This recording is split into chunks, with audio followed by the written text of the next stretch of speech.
Party പ്രവർത്തിച്ചവർക്ക് പോലും, പ്രവർത്തിച്ച നിസ്വാർത്ഥ സേവനം നടത്തുന്നവർക്ക് പോലും വേണ്ടത്ര പരിഗണനയോ പരിരക്ഷയോ അവർക്ക് പ്രമോഷനോ കിട്ടുന്നില്ല.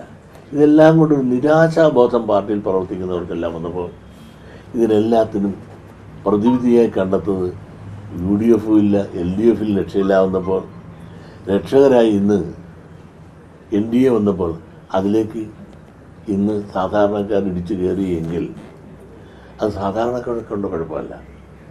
അവരെ സംരക്ഷിക്കേണ്ടവർ സംരക്ഷിക്കാൻ തയ്യാറാകാതെ വന്നു. രാഷ്ട്രീയ നീതി ലഭിച്ചില്ല, സാമുദായിക നീതി ലഭിച്ചില്ല, വിദ്യാഭ്യാസ നീതി ലഭിച്ചില്ല. ഇതിന് സാമ്പത്തിക നീതി, ഇവിടുത്തെ സമ്പത്ത് പങ്കിടുമ്പോൾ ഇവിടുത്തെ പിന്നോക്കക്കാരനും പട്ടികജാതിക്കാരനും എന്ത് കിട്ടുന്നുണ്ട്? വിദ്യാഭ്യാസ സ്ഥാപനങ്ങൾ കോഴ്സുകളും അനുവദിച്ചു കൊടുക്കുമ്പോൾ അത് ശമ്പളം കൊടുക്കുന്ന സർക്കാരാണ്. കോടിക്കണക്കിന് രൂപയല്ലേ രണ്ട് സമുദായങ്ങളിൽ ഇതെല്ലാം കൂടി ചെന്ന് വീഴുന്നത്. SNDP യോഗത്തിന് SNDRSനുള്ള വിദ്യാഭ്യാസ സ്ഥാപനങ്ങളെ മൊത്തം കോട്ടയം ജില്ലയുടെ ഒറ്റ സമുദായത്തിലുണ്ട്. പിന്നെ ആ സമുദായം വളരുകയല്ലേ സാമ്പത്തികമായിട്ട്. ഇവിടെ ഈ രാജ്യത്ത് സമ്പത്ത് മുഴുവൻ ആരുടെയിലാണ്, വ്യവസായം മുഴുവൻ ആരുടെ, ബാങ്ക് കൺട്രോളിങ് ആരുടെ കയ്യിലാണ്. അങ്ങനെ നോക്കിയ സമ്പദ് മേഖല മുഴുവനും ന്യൂനപക്ഷങ്ങളിലേക്ക് ചെന്ന് അടിഞ്ഞുവെങ്കിൽ അവർക്ക് അതിനുള്ള എല്ലാ സൗകര്യവും സാഹചര്യങ്ങളും എല്ലാം ഇന്നും കേരളത്തിൽ അവർ വന്നാലും ഇവർ വന്നാലും ആര് വന്നാലും അവർക്ക് ലഭിക്കുന്നു. അവരതുകൊണ്ട് വനപോലെ വളർന്നു, തഴച്ചു വളരുന്നു.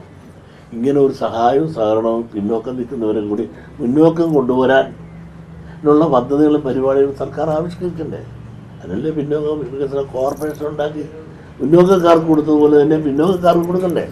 അപ്പോൾ സാമൂഹ്യ നീതി എന്നുള്ളത് ഈ രാജ്യത്ത് വേണം. എല്ലാ സമുദായത്തിനും തുല്യ നീതി, വിദ്യാഭ്യാസ നീതി, രാഷ്ട്രീയ നീതി, സാമ്പത്തിക നീതി.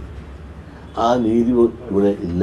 ആ നീതിബോധം പലപ്പോഴും സംഘടിത വോട്ട് ബാങ്കായി നിൽക്കുന്ന വിഭാഗങ്ങൾ കുറച്ചെങ്കിലും ആദർശത്തോടു കൂടി നിന്ന ഇടതുപക്ഷമാണ്.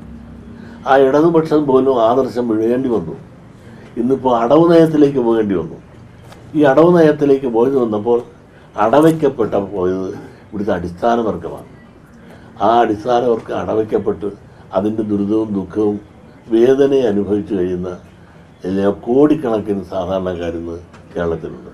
അവരുടെ ദുഃഖമാണ് വോട്ടായി മറിച്ചുകുത്തി അതിൻ്റെ പരാജയമാണ് ഇന്ന് ഇടതുപക്ഷത്ത് പറ്റിയത്.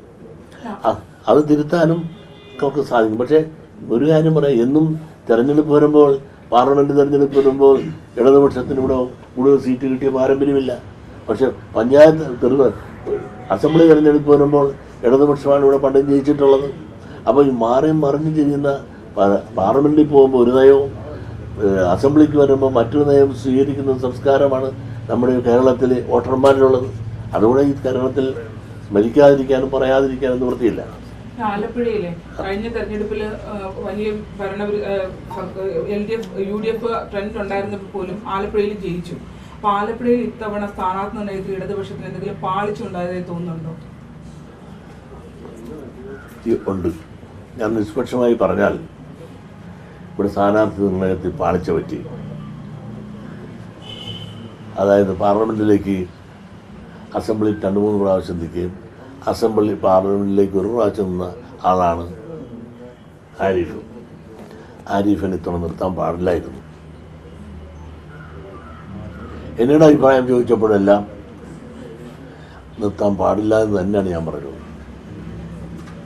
പാർട്ടി അണികളിൽ ആരിഫിനെ പറ്റി അഭിപ്രായ അശേഷമില്ല. മുകളിലുള്ള സ്വാധീനം വളരെ കാണാം. പക്ഷെ പാർട്ടി അണികളിൽ ഞാൻ പാർട്ടി അണികളുമായിട്ടും പാർട്ടി പ്രവർത്തകരുമായിട്ടും ഒരുപാട് ഈ പ്രദേശത്ത് ഒരുപാട് ബന്ധമുള്ള ആളാണ് ഞാൻ. അവരിൽ നിന്നെല്ലാം നല്ലൊരു അഭിപ്രായം ഒരിക്കലും ആരിഫിനെ പറ്റി ഉണ്ടായില്ല. അതുകൊണ്ടാണല്ലോ ആരിഫ് നിന്നിട്ട് ആരിഫ് തോറ്റത് 70 വോട്ടുമല്ല, മുസ്ലിമിൻ്റെ വോട്ട് പോലും കിട്ടിയിട്ടില്ലല്ലോ. മുസ്ലിമിൻ്റെ വോട്ട് മുഴുവൻ കിട്ടുമായിരുന്നെങ്കിൽ ആരിഫിന് ഇതിലേക്ക് കൂടുതൽ വോട്ട് കിട്ടുമായിരുന്നല്ലോ. 3-ാം സ്ഥാനത്ത് പോയില്ലേ. അപ്പോൾ ആരിഫിന് അറിയാമായിരുന്നല്ലോ, എന്നോട് പോലും സൂചിപ്പിച്ചിട്ടുണ്ടല്ലോ, ഈ ഇന്ന് നിൽക്കുന്ന കോൺഗ്രസ് സ്ഥാനാർത്ഥി വന്നാൽ പുള്ളിയുടെ സ്ഥിതി പരുങ്ങലിലായിരിക്കുമെന്ന് നേരത്തെ തന്നെ എന്നോട് സൂചിപ്പിച്ചിട്ടുണ്ട്. വരികയില്ലെന്നാണ് പ്രതീക്ഷിച്ചത്. വന്നു.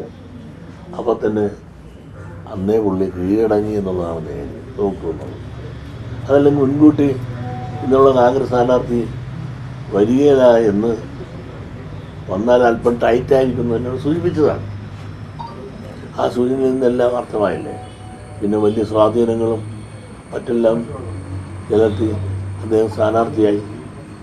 ഈ കെട്ടിയിറക്കി അടിച്ചേൽപ്പിക്കുന്ന സ്ഥാനാർത്ഥികൾക്കൊന്നും ജനങ്ങൾ വോട്ട് ചെയ്യില്ല എന്ന ഒരു സന്ദേശമാണ് ആരിഫിൻ്റെ സ്ഥാനാർത്ഥിത്വത്തിലൂടെ ജനം നൽകുന്നത്.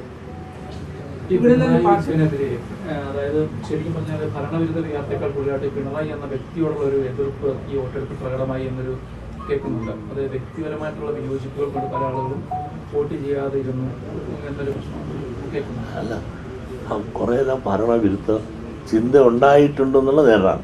ഏതായാലും 10 കൊല്ലം ഭരിക്കുമ്പോൾ സ്വാഭാവികമായിട്ടും ഇരിക്കുന്ന ഭരണവുമായിട്ടുണ്ടാകുന്ന പല നയങ്ങളിലും പ്രവർത്തനങ്ങളിലും അഭിപ്രായ വ്യത്യാസം ഉണ്ടാകാം. കുറേയെല്ലാം ഭരണവിരുദ്ധ വിചാരം ഉണ്ടായിട്ടുണ്ട് എന്നുള്ളത് ശരിയാണ്. അതെല്ലാം കൂടെ പിണറായിയുടെ തലയിൽ വെക്കുക എന്നുള്ളത് ശരിയല്ല. പിണറായിയുടെ ചില അഭിപ്രായങ്ങൾ പറഞ്ഞ വാക്കുകളും പിണറായിയുടെ സ്റ്റൈലാണ്. ഇപ്പോൾ കടക്ക് പുറത്ത് എന്നൊക്കെ പറഞ്ഞാൽ അത് പിണറായി സ്റ്റൈലാണ്. അത് ഓരോരുത്തരും പറയുന്ന ഒരു നേരാനൊരു ഭാഷയുണ്ട്, അത് വേറെ സ്റ്റൈലാണ്.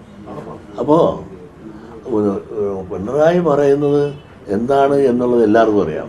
പിണറായിയുടെ ഭാഷാ ശൈലി എല്ലാവർക്കും അറിയാം. അപ്പോൾ ആ ഭാഷാ ശൈലി കൊണ്ട് മാത്രം ആണ് ഭരണം പോയതിൽ വികാരം ഉണ്ടായി എന്ന് പറഞ്ഞാൽ അത് ഞാൻ വിശ്വസിക്കുന്നത്. എന്നാൽ പിന്നെ കൂടെ ഇരിക്കുന്ന ഒരുപാട് പേരുണ്ടല്ലോ, അവരുടെ ശൈലി കൂടെ നന്നാക്കാൻ പാടില്ലായിരുന്നു. അപ്പോൾ ജയിച്ചാൽ എല്ലാവരുടേതും തോറ്റാലെല്ലാം പിണറായിയുടേതുമാണ് എന്ന് പറഞ്ഞതല്ല ശരി. ജയിച്ചാലും തോറ്റാലും ഇതിൻ്റെ കൂട്ടുത്തരവാദിത്തമാണ് ഇതിനകത്തുള്ളത്. ഒരാളുടെ മേന്മയിലാണ് എല്ലാം എന്ന് നമുക്ക് പറയാനൊക്കത്തില്ല. പിണറായിക്കൊരു പറച്ചിലൊരു ശൈലിയുണ്ട്, വടക്കനൊരു ശൈലിയാണ്. ആ ശൈലി ഇഷ്ടപ്പെടുന്നവരും ഇഷ്ടപ്പെടാത്തവരുമുണ്ട്. നേരാരുടെ ഭാഷ ഇഷ്ടപ്പെടുന്നവരും എത്രയോ പേര് ഇഷ്ടപ്പെടുന്നവരുണ്ട്, ഇഷ്ടപ്പെടാത്തവരില്ല. അപ്പോൾ അത് ഒരു പ്രത്യേക ശൈലിയുള്ള 2 വലിയ മകൻ വ്യക്തികൾ തന്നെയാണ് അവർ. പക്ഷെ ആ വാക്കുകൊണ്ട് രാഷ്ട്രീയം മാറി മറിഞ്ഞൊന്നും നമുക്ക് പറയാനൊക്കത്തില്ല.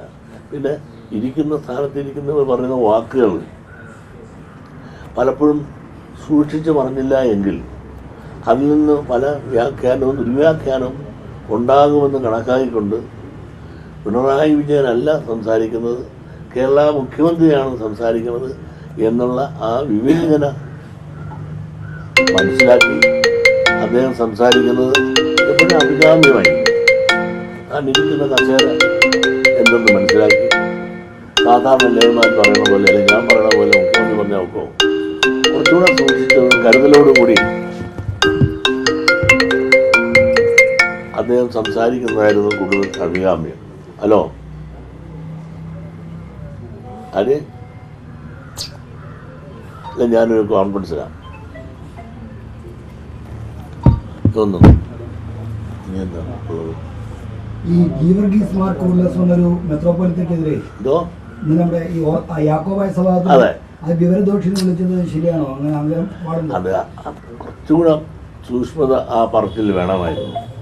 കാരണം ഒരു സഭയിൽ ഉള്ള ഒരു ആരായാലും, ഒരു വ്യക്തിയോടായാലും, ഒരു പള്ളിയിലെ അച്ഛനോടായാലും, ഒരു മുഖ്യമന്ത്രി പറയുമ്പോൾ കുറച്ചുകൂടെ സൂക്ഷിച്ച് പറയുന്നതായിരുന്നു നല്ലത്. കാരണം ഇവിടെയെല്ലാം പിണറായി, പ്രത്യേകിച്ചും പിണറായിയുടെ ചോരയ്ക്ക് വേണ്ടി കൊതിക്കുന്ന ഒരുപാട് ആളുകളുടെയുണ്ട്. അപ്പോൾ അതനുസരിച്ച് സൂക്ഷിച്ച് അദ്ദേഹം പറയേണ്ടതായിരുന്നു. അദ്ദേഹം പറഞ്ഞ ഭാഷയിൽ അത് പിണറായി സ്റ്റൈലാണ്. ആ പിണറായി സ്റ്റൈൽ അത് പറയുമ്പോൾ നമ്മൾ അങ്ങനെയൊക്കെ പ്രതീക്ഷിച്ചാൽ മതി. തകിയുടെ ഭാഷയിലോ മറ്റ് സാഹിത്യ ഭാഷയിലോ ഒന്നും പറയാൻ പിണറായിക്കറിയില്ല. അദ്ദേഹം ഒരു സാധാരണക്കാരനായിട്ട്, ഒരു ചെത്തുകാരൻ്റെ മകനായിട്ട് വളർന്ന് വന്ന് വലിയ രാഷ്ട്രീയ നേതാവ് ആയപ്പോൾ പോലും സാധാരണക്കാരൻ്റെ ഭാഷയും ആണ് അദ്ദേഹത്തിൻ്റെ മനസ്സിലുള്ളത്. അപ്പോൾ ആ സാധാരണക്കാരൻ്റെ ഭാഷയിലുള്ള ഭാഷകൾ അദ്ദേഹത്തിന് വായിൽ നിന്ന് വന്നു എന്നുള്ളത് ശരിയാണെങ്കിലും ആ ഭാഷ വേണ്ടായിരുന്നു. കാരണം പൊതുജനത്തിൽ ശ്രദ്ധിക്കപ്പെടുകയും തെറ്റിദ്ധരിക്കപ്പെടുകയും ചെയ്യുന്നൊരു ഭാഷാപ്രയോഗമായിരുന്നു, ഒഴിവാക്കാമായിരുന്നു. കുറച്ചുകൂടെ ഭാഷകൾ പറയുമ്പോൾ പിണറായി പറയാൻ എന്തും പറയാം. മുഖ്യമന്ത്രി എന്നല്ലേ പറയുമ്പോൾ വാക്കുകൾ കുറച്ചുകൂടെ കരുതലോടെ കൂടി പറയുന്നതായിരിക്കും അഭികാമ്യം. ഈ പ്രചരണ സമയത്ത് ശോഭാ സുരേന്ദ്രൻ ഉടനീളം പറഞ്ഞത് SNDPയും വെള്ളാപ്പള്ളി നടേശനും തനിക്കൊപ്പമാണ്. ചേർത്തലയിലെ തന്നെ മണ്ഡല കൺവെൻഷൻ ഉദ്ഘാടനം ചെയ്തത് പോലും പ്രീതി നടേശനാണ്. ഇവിടെ പോലും വോട്ട് കൂടുതൽ ശോഭയ്ക്കാൻ വേണ്ടി ആ രീതിയിൽ മാനസികമായും ശോഭയ്ക്കൊപ്പമായിരുന്നു. എനിക്ക് രാഷ്ട്രീയമില്ല, ഞാൻ ആരുടെ ഒപ്പമല്ല, എൻ്റെ ഭാര്യയുടെ ഒപ്പമായിരുന്നു.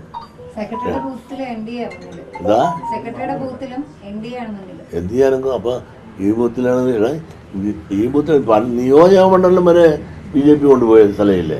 എൻ്റെ ബൂത്തിൽ മാത്രമല്ല, നിയോജക മണ്ഡലം വരെ BJP കൊണ്ടുപോയില്ലേ? എന്താ കാര്യമെന്ന് ഇടതുപക്ഷം ചിന്തിക്കട്ടെ.